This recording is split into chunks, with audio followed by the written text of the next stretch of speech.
एक धक्कादायक घटना घडली आहे। नाशिकच्या अंबड पोलीस ठाण्यात एका पोलीस अधिकाऱ्यानं स्वतःवरच गोळी झाडल्याची घटना घडलेली आहे। या घटनेत पोलीस अधिकाऱ्याचा मृत्यू झालाय। या घटनेबाबत आपण सविस्तर माहिती जाणून घेऊयात।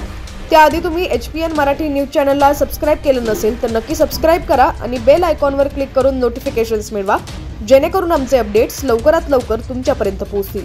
तर नाशिकच्या अंबड पोलीस ठाण्यात पोलीस अधिकाऱ्याने आत्महत्या केली आहे। अशोक नजन असं आत्महत्या करणाऱ्या पोलीस अधिकाऱ्याचं नाव आहे।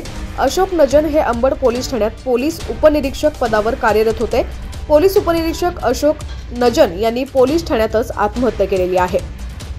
अंबड पोलीस ठाण्याचे पोलीस निरीक्षक यांनी स्वतःवर गोळी झाल्यानंतर ते जागीच गतप्राण झाले। या घटनेमुळे नाशिकच्या पोलीस दलात एकच खळबळ उडाली आहे। गेल्या वर्षभरापासून अंबड पोलीस ठाण्याचे दुय्यम पोलीस निरीक्षक म्हणून अशोक नजन काम करत होते। अतिशय शांत व सोज्वळ स्वभावाचे असलेले नजन यांनी आपल्या कामातून वचक निर्माण केला होता। आज सकाळी 10 वाजेच्या दरम्यान ते त्यांच्या कॅबिनेटमध्ये बसले होते, तेव्हा त्यांनी स्वतःवर गोळी झाडून घेतली। यात त्यांचा जागीच मृत्यू झाला। या घटनेने अंबड पोलीस ठाण्यामध्ये एकच खळबळ उडालेली आहे। मृत्यूचं कारण मात्र अद्याप समजलेलं नाहीये। त्यांना जिल्हा रुग्णालयात रुग्णवाहिकेद्वारे नेण्यात आलेलं आहे। तसंच काही दिवसांपूर्वी मध्यवर्ती कारागृहात एका कैद्यानं गळफास घेऊन आत्महत्या केल्याची घटना घडली होती। येरवडा पोलीस ठाण्यात या घटनेची अकस्मात मृत्यूची नोंद करण्यात आली आहे। आत्महत्या का केली याचं ठोस कारण अद्याप स्पष्ट झालेलं नाहीये।